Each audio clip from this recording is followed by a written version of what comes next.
Charlie McAvoy might not have any teeth, but this Bruins team sure does. Boston took us back in time to the peak of their rivalry with the Habs in a game filled with fisticuffs and passion.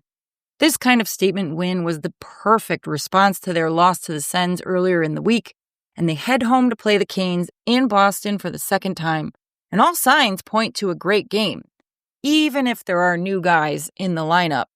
Can Boston maintain this momentum as injuries begin to pile up? This is a Bruins tape-to-tape snapshot. The Boston Bruins and the Montreal Canadiens reintroduced themselves on Saturday night at the Bell Center, and it didn't take long for these long-standing rivals to get the party started right off the bat with Nikita Zadorov and Tanner Jeannot dropping the gloves with two members of the Montreal Canadiens within 4 minutes of each other. And frankly, I am here for this rivalry to be reborn again. It's great for business and it's great for hockey. The Bruins came out ahead in this game by a score of 3-2. Khusnutdinov got the scoring started for the Bruins. Mason Lohrei added a goal. Victor Arvidsson added the third goal, which was a power play goal for his 200th career goal. Unfortunately, the Montreal Canadiens scored a shorthanded goal off the stick of Jake Evans, and Cole Caulfield made the game somewhat interesting from the Canadian side of things late in the third period, but Jeremy Swayman was excellent throughout the game, but particularly in the last couple of minutes when the Canadiens pulled Montembeault. The Bruins just played an excellent team game from start to finish, laying out their bodies. Mason Lohrei blocked a shot. Charlie McAvoy, unfortunately, blocked a shot with his face.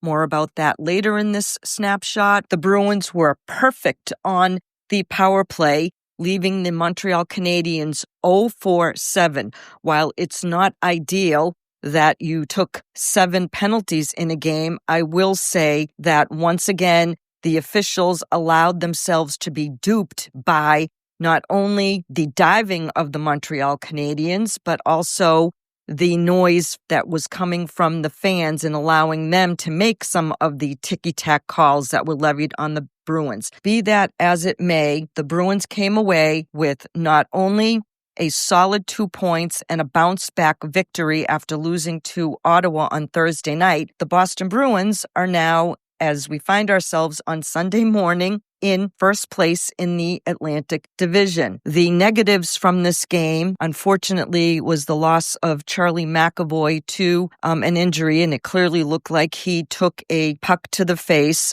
There hasn't been any more information on this injury, but we do know that according to Elliot Friedman, Charlie did fly back with the team.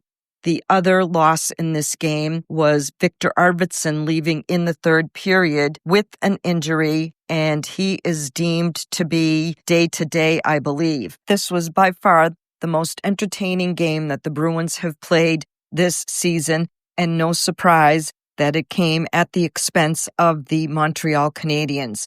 Next up on the Bruins docket is the Carolina Hurricanes on Monday night. The Canes have their own troubles to worry about as teams like Pittsburgh and the Islanders keep creeping up to catch them. They still have 4 players currently out with injury, including Jesperi Kotkaniemi, Jacob Slavin, and Jalen Chatfield. The last time the Canes and Bruins played, Boston was not only able to keep this shooting powerhouse down to under 30 shots on goal, that was Carolina's fastest game to date, lasting only 2 hours and 14 minutes, which is a relief as Carolina plays a fairly boring brand of hockey, in my opinion. Carolina still leads the league, by the way, in shot attempts with almost a 60% Corsi. And it's no surprise then to see Eric Robinson with 2.39 goals per 60 minutes and Seth Jarvis with 1.8 per 60 in all situations. Boston needs to continue to stay out of the box too, so they can avoid the sniping aim of Andrei Svechnikov's 3.82 goals per 60 on the power play. Jarvis, Aho, and Svech will continue to be a challenge for the Bruins D and goaltending as their team's leading goal scorers with 10, 7, and 6 goals apiece. Goaltending has also been a bit of a revolving door for Carolina over the last few games. They've had all 3 goalies in net since November 9th, with Anderson playing most recently in their OT loss to Edmonton. Based on playing time, Anderson is clearly the designated starting goalie, but it is curious that Bussy and Kochetkov